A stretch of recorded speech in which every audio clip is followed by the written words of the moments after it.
ꯃꯌꯥꯝꯒꯤ ꯅꯨꯡꯉꯥꯏꯅꯕꯒꯤꯗꯃꯛ ꯂꯩꯖꯔꯤꯕ ꯃꯈꯜ ꯃꯊꯦꯜ ꯃꯅꯤꯄꯨꯔ ꯆꯦꯅꯦꯜꯅ ꯃꯌꯥꯝꯕꯨ ꯏꯀꯣꯛꯅꯣꯟꯅ ꯈꯨꯔꯨꯝꯖꯔꯤ꯫ ꯉꯁꯤꯁꯨ ꯃꯌꯥꯝꯒꯤ ꯉꯥꯏꯍꯥꯛ ꯄꯣꯊꯥꯅꯕꯒꯤꯗꯃꯛꯇ ꯃꯃꯥꯡꯊꯛꯇ ꯇꯥꯍꯟꯖꯈꯤꯕ ꯃꯅꯤꯄꯨꯔꯤ ꯍꯣꯔꯔ ꯁ꯭ꯇꯣꯔꯤ ꯀꯣꯅꯨꯡꯗ ꯇꯦꯡꯊꯥꯈꯣꯜ ꯍꯥꯏꯔꯤꯕ ꯋꯥꯔꯤ ꯑꯗꯨꯒꯤ 7ꯁꯨꯕ ꯇꯥꯡꯀꯛ ꯃꯌꯥꯝꯗ ꯈꯨꯗꯣꯜ ꯇꯝꯖꯔꯤ꯫ ꯃꯇꯧ ꯑꯁꯨꯝꯅ ꯃꯟꯇ꯭ꯔꯤ ꯑꯗꯨꯅ ꯍꯩꯅꯧ ꯄꯥꯝꯕꯤ ꯑꯗꯨꯒꯤ ꯃꯈꯣꯡꯗ ꯀꯔꯤꯒꯨꯝꯕ ꯈꯔ ꯎꯕ ꯑꯗꯨꯗ ꯃꯍꯥꯛꯅ ꯀꯅꯥꯅꯣ ꯁꯤꯗꯤ? ꯍꯥꯏ, ꯀꯅꯥ ꯂꯩ? ꯑꯁꯨꯝꯅ ꯃꯟꯇ꯭ꯔꯤ ꯑꯗꯨꯅ ꯀꯧꯔꯛꯄ ꯑꯗꯨꯗ ꯃꯟꯇ꯭ꯔꯤ ꯑꯗꯨꯒꯤ ꯃꯅꯥꯛꯇ ꯂꯩꯔꯤꯕ ꯃꯅꯥꯏꯁꯤꯡ ꯑꯗꯨꯅ ꯀꯔꯤ ꯍꯥꯏꯕꯒꯦ ꯑꯉꯝꯕ ꯍꯥꯏꯗꯨꯅ ꯍꯪꯂꯛꯄꯗ ꯃꯟꯇ꯭ꯔꯤ ꯑꯗꯨꯅ ꯌꯦꯡꯉꯨ, ꯍꯩꯅꯧ ꯄꯥꯝꯕꯤ ꯑꯁꯤꯒꯤ ꯃꯈꯣꯡꯗ ꯀꯔꯤꯒꯨꯝꯕ ꯈꯔ ꯐꯝꯂꯤꯕꯔꯥ ꯂꯦꯞꯂꯤꯕꯔꯥ ꯇꯧꯗꯨꯅ ꯂꯩꯔꯤꯕꯁꯤ ꯅꯈꯣꯏꯕꯨ ꯎꯗꯕ꯭ꯔꯣ? ꯃꯝꯂꯤꯕ ꯃꯔꯛ ꯑꯁꯤꯗ ꯂꯩꯔꯤꯕꯁꯤ ꯀꯅꯥꯅꯣ ꯍꯥꯏꯕꯗꯨ ꯑꯩꯍꯥꯛ ꯈꯪꯅꯤꯡꯏ꯫ ꯆꯠꯂꯨ, ꯀꯅꯥꯅꯣ ꯍꯥꯏꯕꯗꯨ ꯌꯦꯡꯂꯨꯆꯣ꯫ ꯑꯁꯨꯝꯅ ꯍꯥꯏꯔꯛꯄꯗ ꯃꯟꯇ꯭ꯔꯤ ꯑꯗꯨꯒꯤ ꯃꯅꯥꯛꯇ ꯂꯩꯔꯤꯕ ꯃꯅꯥꯏꯁꯤꯡ ꯑꯗꯨꯅ ꯑꯉꯝꯕ ꯃꯟꯇ꯭ꯔꯤ, ꯑꯉꯝꯕꯅ ꯍꯥꯏꯕꯤꯔꯤꯕ ꯍꯧꯖꯤꯛꯀꯤ ꯍꯩꯅꯧ ꯃꯈꯣꯡꯗ ꯍꯥꯏꯔꯤꯕꯗꯨ ꯑꯩꯈꯣꯏꯅ ꯌꯦꯡꯖꯕꯗꯗꯤ ꯀꯅꯥ ꯑꯃꯠꯇ ꯎꯗꯦꯃ꯫ ꯀꯝꯗꯧꯅ ꯆꯪꯂꯒ ꯐꯥꯔꯨꯒꯗꯧꯔꯤꯕꯅꯣ? ꯀꯔꯤ, ꯅꯈꯣꯏꯅꯗꯤ ꯎꯗꯦ ꯍꯥꯏꯕ? ꯍꯣꯏ, ꯑꯩꯈꯣꯏꯅꯗꯤ ꯎꯖꯗ꯭ꯔꯦꯕꯣ꯫ ꯐꯔꯦ, ꯑꯗꯨꯗꯤ ꯅꯈꯣꯏ ꯑꯩꯒꯤ ꯏꯇꯨꯡ ꯏꯜꯂꯨ, ꯑꯩꯒ ꯄꯨꯟꯅ ꯆꯪꯁꯤ꯫ ꯑꯁꯨꯝꯅ ꯍꯥꯏꯔꯒ ꯃꯟꯇ꯭ꯔꯤ ꯑꯗꯣ ꯃꯅꯥꯏ ꯃꯁꯜꯁꯤꯡ ꯑꯗꯨꯒ ꯍꯩꯅꯧ ꯄꯥꯝꯕꯤ ꯑꯗꯨꯒꯤ ꯃꯈꯣꯡꯗ ꯉꯥꯜꯂꯕ ꯃꯩꯅꯝꯁꯤꯡ ꯄꯥꯏꯗꯨꯅ ꯄꯔꯞ ꯆꯪꯁꯤꯜꯂꯛꯂꯤ꯫ ꯑꯁꯨꯝꯅ ꯆꯪꯁꯤꯜꯂꯛꯄ ꯑꯗꯨꯗ ꯍꯩꯅꯧ ꯄꯥꯝꯕꯤ ꯑꯗꯨꯒꯤ ꯃꯈꯣꯡꯗ ꯍꯧꯖꯤꯛ ꯂꯦꯞꯄꯣꯏ ꯐꯝꯕꯣꯏ ꯂꯩꯔꯝꯕ ꯁꯛꯇꯝꯁꯤꯡ ꯑꯗꯣ ꯇꯞꯅ ꯃꯃꯤ ꯁꯥꯃꯤ ꯃꯥꯡꯈ꯭ꯔꯤ꯫ ꯍꯩꯅꯧ ꯄꯥꯝꯕꯤ ꯑꯗꯨꯒꯤ ꯃꯈꯣꯡ ꯌꯧꯔꯛꯄꯗ ꯀꯅꯥꯁꯨ ꯂꯩꯔꯝꯗ꯭ꯔꯤ꯫ ꯃꯇꯝ ꯑꯗꯨꯗ ꯃꯟꯇ꯭ꯔꯤ ꯑꯗꯨꯅ ꯍꯧꯖꯤꯛꯇ ꯃꯐꯝ ꯑꯁꯤꯗ ꯂꯩꯈꯤꯕꯗꯨ ꯂꯩꯔꯝꯗ꯭ꯔꯦꯗꯅ ꯁꯤꯗꯤ? ꯍꯥꯏ, ꯅꯈꯣꯏ ꯃꯤꯑꯣꯏ ꯈꯔꯅ ꯍꯩꯅꯧ ꯄꯥꯝꯕꯤ ꯑꯁꯤ ꯍꯌꯦꯡꯒꯤ ꯅꯨꯃꯤꯠꯇ ꯌꯥꯟꯊꯠꯀꯗꯕꯅꯤ꯫ ꯃꯁꯤ ꯑꯐꯕ ꯍꯩꯅꯧ ꯄꯥꯝꯕꯤ ꯃꯥꯟꯗꯦ꯫ ꯃꯁꯤꯒꯤ ꯃꯈꯣꯡꯗ ꯂꯥꯏ ꯇꯤꯟ ꯁꯥꯟꯅꯔꯝꯕ ꯅꯠꯇ꯭ꯔꯒꯅ ꯀꯨꯏꯔꯛꯂꯕꯅꯤꯅ ꯂꯥꯏꯑꯣꯏꯔꯕ꯭ꯔꯥ ꯀꯔꯤꯅꯣ, ꯃꯁꯤꯗ ꯇꯤꯟꯃꯨ ꯂꯥꯏꯃꯨ ꯐꯠꯇꯕ ꯐꯝꯕꯒꯨꯝꯅ ꯇꯧꯔꯛꯂꯤ꯫ ꯃꯔꯝ ꯑꯗꯨꯅ ꯅꯈꯣꯏꯅ ꯃꯁꯤ ꯍꯌꯦꯡꯒꯤ ꯅꯨꯃꯤꯠꯇ ꯌꯥꯟꯊꯠꯇꯨꯅ ꯃꯔꯥ ꯃꯔꯨ ꯐꯨꯛꯇꯠꯇꯨꯅ ꯂꯪꯊꯣꯛꯈꯤꯒꯗꯕꯅꯤꯀꯣ꯫ ꯑꯗꯨꯝꯅ ꯍꯥꯏꯔꯛꯄ ꯑꯗꯨꯗ ꯃꯟꯇ꯭ꯔꯤ ꯑꯗꯨꯒꯤ ꯃꯅꯥꯏꯁꯤꯡ ꯑꯗꯨꯅ ꯍꯌꯦꯡ ꯁꯣꯏꯗꯅ ꯇꯧꯖꯔꯒꯅꯤ ꯍꯥꯏꯗꯨꯅ ꯌꯥꯊꯪ ꯑꯗꯣ ꯏꯟꯅꯅꯕꯒꯤꯗꯃꯛꯇ ꯍꯥꯏꯈ꯭ꯔꯦ꯫ ꯃꯁꯤꯒꯤ ꯃꯇꯨꯡꯗꯒꯤꯗꯤ ꯃꯟꯇ꯭ꯔꯤ ꯑꯗꯣ ꯃꯍꯥꯛꯀꯤ ꯁꯪꯒꯥꯏꯗ ꯆꯪꯂꯒꯦ ꯍꯥꯏꯗꯨꯅ ꯆꯪꯈ꯭ꯔꯦ꯫ ꯃꯇꯧ ꯑꯁꯨꯝꯅ ꯃꯟꯇ꯭ꯔꯤ ꯑꯗꯨꯅ ꯃꯍꯥꯛꯀꯤ ꯁꯪꯒꯥꯏꯗ ꯍꯦꯛ ꯆꯪꯈꯤꯕꯒ ꯍꯩꯅꯧ ꯄꯥꯝꯕꯤ ꯑꯗꯨꯒꯤ ꯃꯈꯣꯡꯗ ꯃꯤꯑꯣꯏ ꯑꯅꯤ ꯊꯣꯛꯂꯛꯇꯨꯅ ꯃꯃꯤꯠ ꯑꯗꯨꯅ ꯏꯂꯪ ꯂꯪꯅ ꯃꯟꯇ꯭ꯔꯤ ꯑꯗꯨꯅ ꯆꯠꯈ꯭ꯔꯤꯕ ꯑꯗꯨꯗ ꯌꯦꯡꯗꯨꯅ ꯂꯩꯍꯧꯈꯤ꯫ ꯁꯣꯝꯗꯅ ꯀꯝꯗꯧꯔꯤ? ꯃꯍꯥꯔꯥꯅꯤ ꯗꯌꯥꯄꯇꯤꯒꯤ ꯃꯆꯥ ꯏꯕꯨꯡꯉꯣ ꯑꯣꯏꯔꯤꯕ ꯗꯤꯅꯣꯕꯟꯇ ꯃꯍꯥꯛꯀꯤ ꯃꯟꯇ꯭ꯔꯤ ꯐꯝꯅꯥꯏꯕꯁꯤꯡ ꯑꯃꯗꯤ ꯁꯅꯥ ꯀꯣꯅꯨꯡ ꯑꯗꯨꯗ ꯂꯩꯔꯝꯕ ꯃꯅꯥꯏ ꯑꯍꯜ ꯑꯣꯏꯔꯕꯁꯤꯡ ꯍꯥꯏꯕꯗꯤ ꯗꯌꯥꯄꯇꯤꯒꯤ ꯃꯅꯥꯏ ꯅꯨꯄꯤꯁꯤꯡ ꯑꯗꯨꯅ ꯃꯍꯥꯛꯄꯨ ꯆꯦꯛꯁꯤꯟꯅ ꯁꯦꯟꯅꯗꯨꯅ ꯂꯩꯔꯤꯕꯅꯤ꯫ ꯃꯇꯝ ꯑꯗꯨꯗ ꯗꯤꯅꯣꯕꯟꯇ ꯀꯅꯥꯒꯨꯝꯕ ꯃꯤꯑꯣꯏ ꯑꯃ ꯎꯕꯒꯨꯝ ꯃꯃꯤꯠ ꯑꯗꯣ ꯁꯪꯇ꯭ꯔꯤꯛ ꯌꯦꯡꯗꯨꯅ ꯂꯩꯔꯤ꯫ ꯗꯤꯅꯣꯕꯟꯇ ꯃꯍꯥꯛ ꯆꯍꯤ 5-6 ꯁꯨꯔꯛꯂꯕ ꯅꯤꯄꯥ ꯃꯆꯥꯅꯤ꯫ ꯃꯔꯝ ꯑꯗꯨꯅ ꯃꯍꯥꯛꯅ ꯀꯅꯥꯒꯨꯝꯕ ꯑꯃ ꯎꯕ ꯑꯗꯨꯗ ꯄꯔꯞ ꯆꯪꯁꯤꯟꯗꯨꯅ ꯋꯥꯔꯤ ꯋꯥꯇꯥꯏ ꯁꯥꯟꯅꯅꯕ ꯇꯧꯔꯤ꯫ ꯑꯗꯨꯝꯅ ꯇꯧꯔꯛꯄ ꯑꯗꯨꯗ ꯗꯤꯅꯣꯕꯟꯇꯕꯨ ꯀꯨꯞꯁꯦꯟ ꯁꯦꯟꯅꯔꯤꯕ ꯃꯅꯥꯏꯁꯤꯡ ꯑꯗꯨꯅ ꯀꯗꯥꯏꯗ ꯆꯠꯀꯦ ꯍꯥꯏꯕꯅꯣ ꯃꯆꯥ ꯏꯕꯨꯡꯉꯣ ꯍꯥꯏꯗꯨꯅ ꯍꯪꯉꯤ꯫ ꯃꯇꯝ ꯑꯗꯨꯗ ꯗꯤꯅꯣꯕꯟꯇꯅ ꯑꯁꯤꯒꯤ ꯑꯃꯝꯕ ꯃꯔꯛ ꯑꯁꯤꯗ ꯀꯅꯥꯒꯨꯝꯕ ꯅꯨꯄꯤ ꯑꯃ ꯐꯝꯗꯨꯅ ꯂꯩꯔꯤ꯫ ꯃꯥꯒꯤ ꯃꯅꯥꯛꯇ ꯑꯩ ꯑꯁꯦ ꯂꯥꯛꯎ ꯍꯥꯏꯗꯨꯅ ꯀꯧꯔꯤ꯫ ꯑꯗꯨꯅ ꯃꯍꯥꯛꯀꯤ ꯃꯅꯥꯛꯇ ꯑꯩ ꯆꯠꯂꯤꯕꯅꯤ ꯍꯥꯏꯗꯨꯅ ꯈꯨꯝꯃꯤ꯫ ꯃꯇꯝ ꯑꯗꯨꯗ ꯂꯩꯔꯤꯕ ꯃꯅꯥꯏ ꯅꯨꯄꯤꯁꯤꯡ ꯑꯗꯨꯅ ꯀꯅꯥ ꯂꯩꯕꯒꯦ ꯍꯥꯏꯗꯨꯅ ꯌꯦꯡꯂꯛꯄꯗꯗꯤ ꯀꯅꯥꯁꯨ ꯂꯩꯇꯦ꯫ ꯃꯁꯤꯗꯒꯤꯗꯤ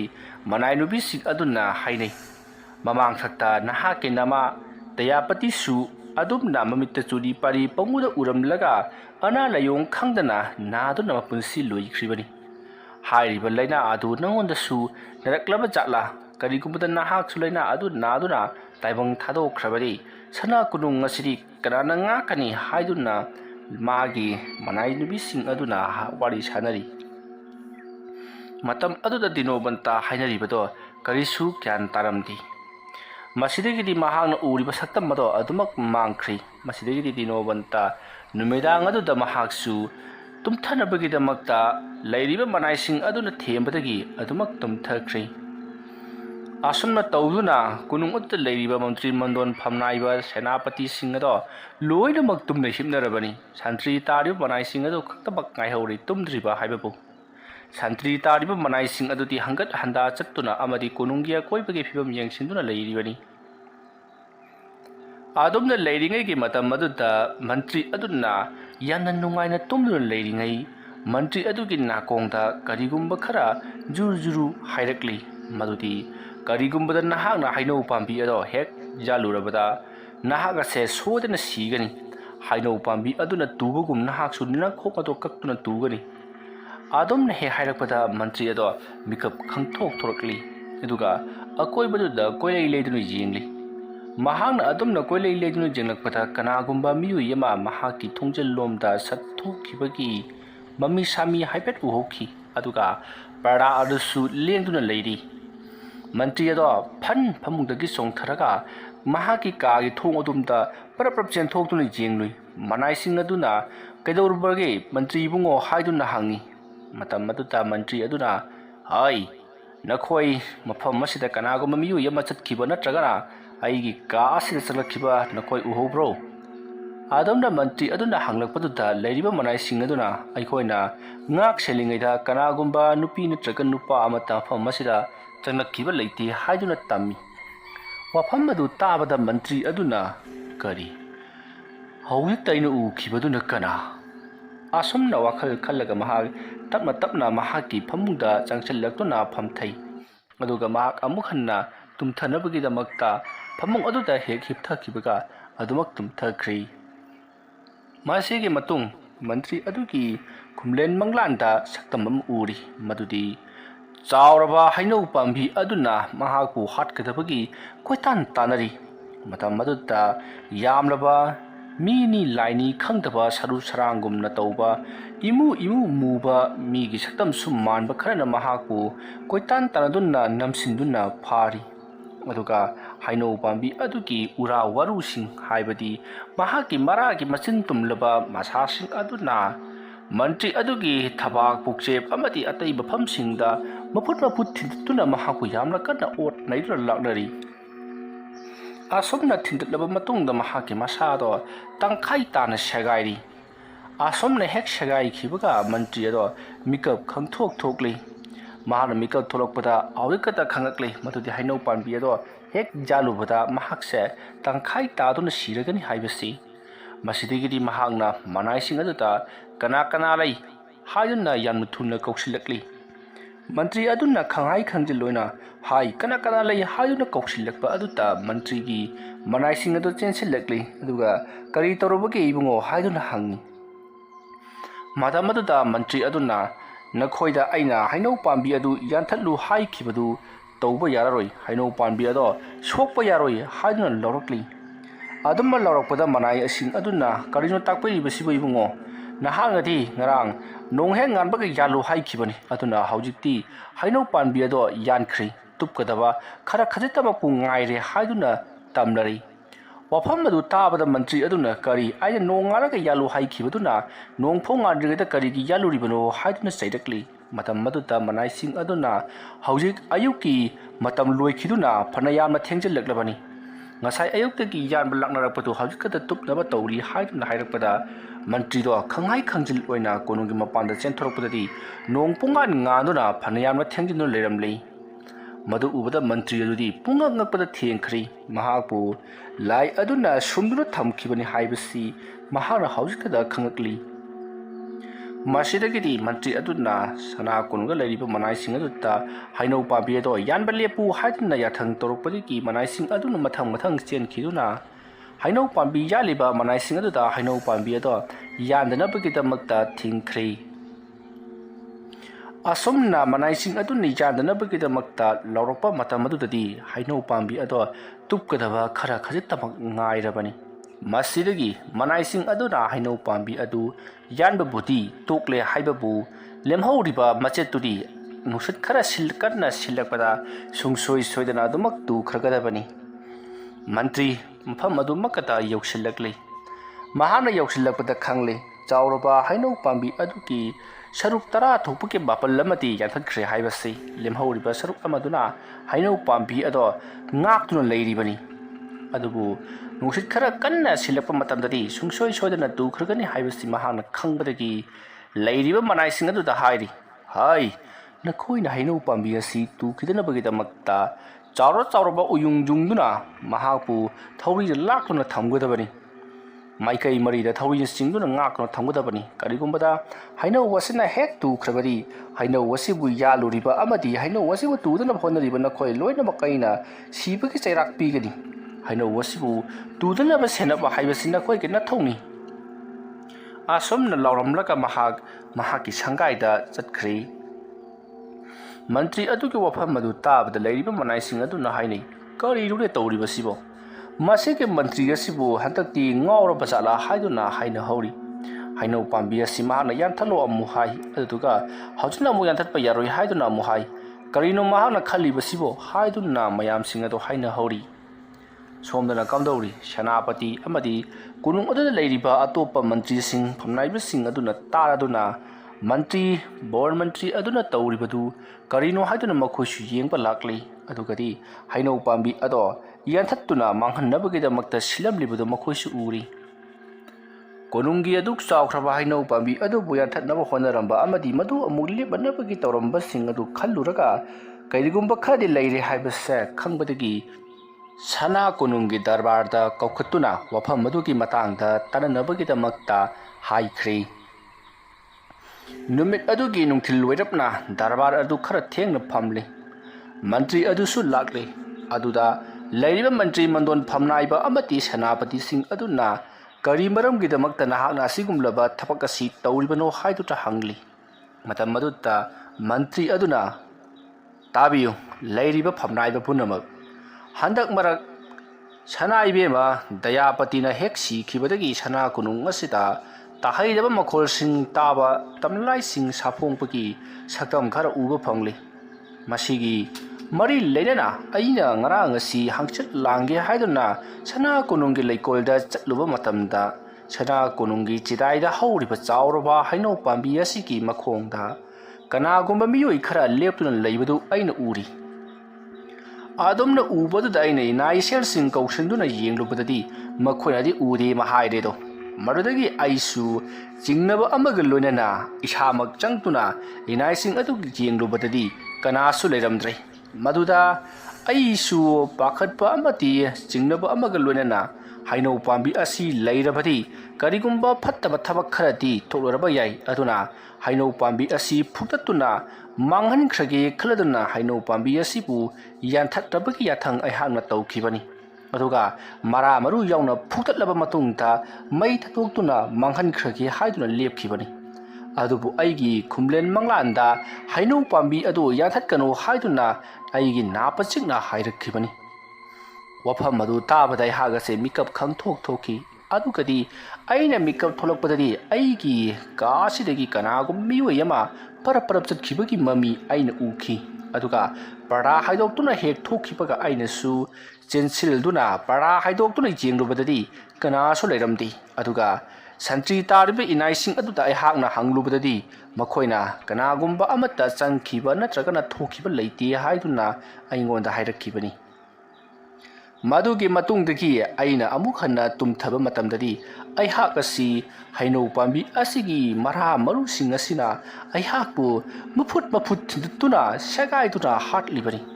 Hari Manglana do hek Mang Pound Bagadi, Aina Taibunda in Icing Coxalaga, Haino Pambi adu, Yatatana Bagida Makta, Hairak Patanzadadi, Haino Pambi ado, Tupkadava, Karakatamak, Iramli.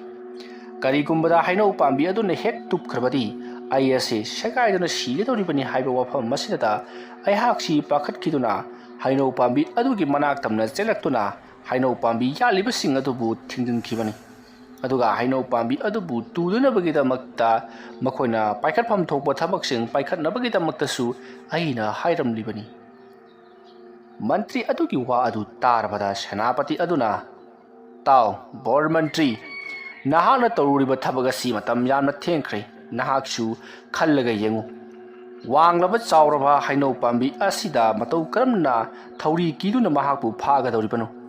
ꯃꯍꯥꯛꯀꯤ ꯃꯌꯥꯏꯗꯒꯤꯅ ꯃꯇꯣꯟ ꯌꯧꯕ ꯐꯥꯎꯕ ꯊꯧꯔꯤꯅ ꯀꯥꯈꯠꯇꯨꯅ ꯊꯧꯔꯤ ꯂꯥꯛꯇꯕ ꯇꯥꯔꯒꯗꯤ ꯃꯈꯣꯡ ꯋꯥꯏꯗ ꯊꯧꯔꯤ ꯂꯥꯛꯂꯨꯕ ꯌꯥꯔꯣꯏ꯫ ꯑꯗꯨꯒꯤꯁꯨ ꯃꯊꯛꯇ ꯃꯍꯥꯛꯀꯤ ꯃꯅꯥꯛꯇ ꯆꯥꯎꯔꯕ ꯎ ꯑꯃ ꯌꯨꯡꯁꯟꯕ ꯍꯥꯏꯕꯁꯤꯁꯨ ꯍꯩꯅꯧ ꯄꯥꯝꯕꯤ ꯑꯗꯨꯒꯤ ꯃꯔꯥ ꯃꯔꯨ ꯐꯨꯛꯇꯠꯄꯒ ꯆꯞ ꯃꯥꯟꯅꯒꯗꯧꯔꯤꯕꯅꯤ꯫ ꯑꯗꯨꯅ ꯅꯍꯥꯛ ꯏꯁꯤꯗ ꯁꯤꯔꯦ꯫ ꯑꯁꯨꯝꯅ ꯍꯥꯏꯔꯛꯄ ꯑꯗꯨꯗ ꯃꯟꯇ꯭ꯔꯤ ꯑꯗꯣ ꯉꯥꯏꯍꯥꯛ ꯇꯨꯃꯤꯟꯅ ꯂꯩ꯫ ꯑꯗꯨꯒ ꯃꯍꯥꯛꯅ ꯂꯩꯔꯤꯕ ꯃꯟꯇ꯭ꯔꯤ ꯃꯔꯣꯟ ꯐꯝꯅꯥꯏꯕ ꯄꯨꯝꯅꯃꯛꯅ ꯀꯔꯤꯅꯣ ꯋꯥꯈꯜ ꯑꯃꯗꯗꯤ ꯄꯨꯊꯣꯛꯄꯤꯔꯛꯎ, ꯀꯔꯤꯅꯣ ꯑꯩꯅ ꯍꯧꯖꯤꯛ ꯇꯧꯒꯗꯧꯔꯤꯕꯁꯤꯕꯣ? ꯑꯗꯨꯝꯅ ꯍꯥꯏꯔꯛꯄ ꯑꯗꯨꯗ ꯃꯟꯇ꯭ꯔꯤ ꯑꯃꯅ ꯃꯨꯟꯅ ꯋꯥꯈꯜ ꯈꯜꯂꯒ ꯍꯥꯏꯔꯛꯂꯤ, ꯐꯔꯦ, ꯑꯃꯕꯨ ꯑꯣꯏꯔꯦ, ꯍꯧꯖꯤꯛꯇꯤ ꯊꯣꯛꯈ꯭ꯔꯕꯅꯤꯅ ꯊꯣꯛꯈ꯭ꯔꯦ꯫ ꯑꯗꯨꯅ ꯁꯨꯝꯗꯧꯔꯁꯤ, ꯍꯩꯅꯧ ꯄꯥꯝꯕꯤ ꯑꯗꯨꯕꯨ ꯌꯥꯟꯊꯠꯂꯤꯕ ꯃꯈꯣꯡ ꯑꯗꯨꯗꯒꯤꯅ ꯈꯨꯗꯨꯞ 10 ꯋꯥꯡꯈꯠꯅ ꯂꯩꯕꯥꯛ ꯍꯩꯖꯤꯜꯂꯁꯤ꯫ ꯑꯗꯨꯝꯅ ꯆꯤꯡꯗꯨꯝ ꯃꯆꯥ ꯑꯃꯒꯨꯝꯅ ꯂꯩꯕꯥꯛ ꯍꯩꯖꯤꯟꯗꯨꯅ ꯊꯝꯂꯕꯗꯤ ꯍꯩꯅꯧ ꯄꯥꯝꯕꯤ ꯑꯗꯨꯁꯨ ꯁꯤꯔꯔꯣꯏ, ꯑꯗꯨꯒ ꯇꯨꯁꯨ ꯇꯨꯔꯔꯣꯏ꯫ ꯑꯁꯨꯝꯅ ꯃꯟꯇ꯭ꯔꯤ ꯑꯗꯨꯅ ꯍꯥꯏꯔꯛꯄꯒꯤ ꯋꯥꯐꯝ ꯑꯗꯨ ꯇꯥꯕꯗ ꯃꯌꯥꯝ ꯄꯨꯝꯅꯃꯛꯅ ꯍꯣꯏ, ꯃꯗꯨꯅ